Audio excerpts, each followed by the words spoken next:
मदद मांगते हुए, किसी बचाने वाले को ढूंढते हुए। सिचुएशन बहुत खराब थी। टाइम बहुत तेजी से निकल रहा था। जहर कमजोर होने का कोई साइन नहीं दिखा रहा था, बल्कि और स्ट्रांग होता जा रहा था। ऐसा लग रहा था जैसे पूरा कॉस्मोस ही बस गिरने वाला है। अपनी डेस्परेशन में सभी लॉर्ड शिवा के पास गए। वो सबसे बड़े तपस्वी हैं जो हर तरह के भेदभाव से परे हैं। शिव जी अपनी कंपैशन और ट्रांसफॉर्म करने की पावर के लिए जाने जाते हैं।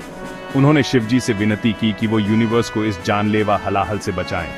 उनका मानना था कि सिर्फ शिव जी में ही इतनी पोटेंट नेगेटिविटी को संभालने की कैपेसिटी है। उन्होंने उनकी विनती अपने यूजुअल शांत स्वभाव से सुनी। उन्होंने उनकी आंखों में डर देखा और बड़े खतरे को समझा।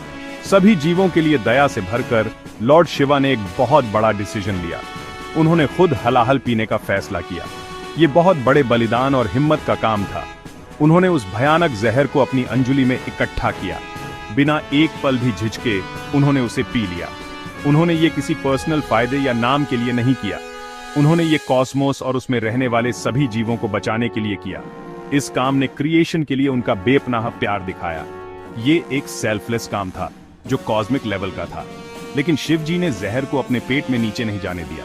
अगर वो ऐसा करते तो वो उनके सिस्टम में चला जाता, बल्कि अपनी योगिक पावर से उन्होंने हलाहल को अपने गले में रोक लिया। जहर इतना पोटेंट था कि उनका गला नीला पड़ गया। इसीलिए लॉर्ड शिवा को नीलकंठ भी कहते हैं, यानी नीले गले वाले। ये नीला गला उनके बलिदान का सिंबल बन गया। इससे पता चला कि उन्होंने नेगेटिविटी को अपने अंदर रोक लिया ताकि वो दूसरों को नुकसान न पहुंचा सके। उन्होंने उसकी डिस्ट्रक्टिव पावर को अपने अंदर ही न्यूट्रलाइज कर दिया। समुद्र मंथन का हलाहल जहर सिर्फ एक पुरानी कहानी नहीं है। आज भी हमारे लिए इसका एक गहरा सिंबॉलिक मीनिंग है।